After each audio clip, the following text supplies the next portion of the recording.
Are you currently having problems with your Joann app not working and you want to be able to fix this? Well, then this video is going to be perfect for you, because actually me myself, I had the exact same problem as well, and I'm going to show you how I was able to fix it quite quickly. So actually what I did firstly was that I closed my Joann app, and instead I went into my settings app, as you can see, and now on my settings app I just scrolled down in here and then I clicked on general.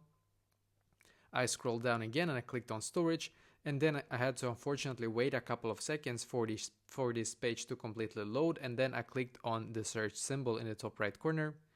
I search for Joann, as you can see, and just click on it.